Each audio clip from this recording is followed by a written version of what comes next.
له کابل وخت څخه د دې اونۍ مهمو خبرونو ته ښه راغلاست. زه حلیمه صدیقی یم.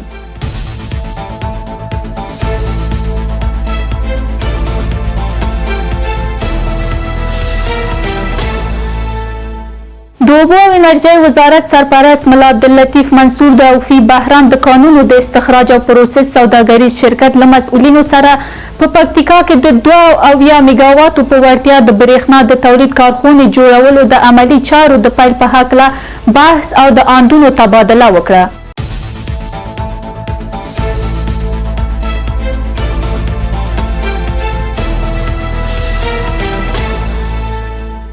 د ریاست الوزرا سیاسي مرستیال مولوي عبدالکبیر پرون د ننګرهار د شینوارو له یو شمېر قومي مخاورو او استازو سره په کتنه کې وویل چې اسلامي امارت ټول مسؤلین د ولس د خدمت لپاره ګمارل شوي دي. ارګ په یوه خبرپاڼه کې ویلي چې د دې کتنې پیل کې راغلو مشرانو د سیاسي معاونیت زیار او هڅو ته په اشارې وویل چې تل یې د ولسونو غږ اورېدلی او خلکو په ډاډه د خپل زړه درد ورسره شریک کړی دی.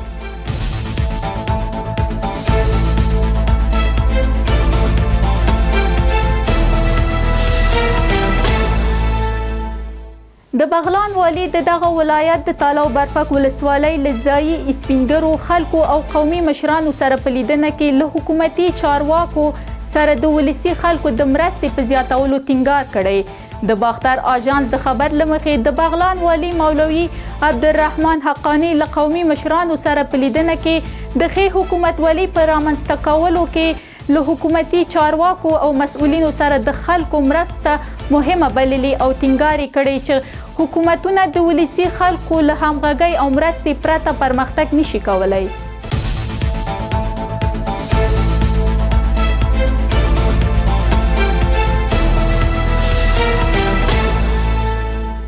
د ریاست الوزرا اداري مرستیال مولوي عبدالسلام حنفي پرون مازدیګر د تخار له والي مولوي ضیاء الرحمن مدني سره کتنه کې وویل چې د خلکو ستونزې حلول او خدمت کول په ملي او سیمه ییزه کچه د دولتي ادارو دنده ده.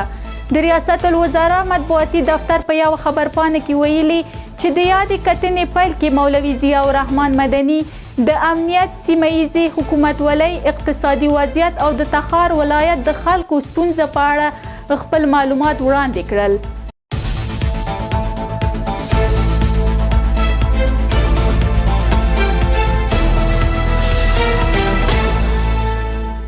دا د دې اونۍ مهم خبرونه. تر بیا ښې چارې.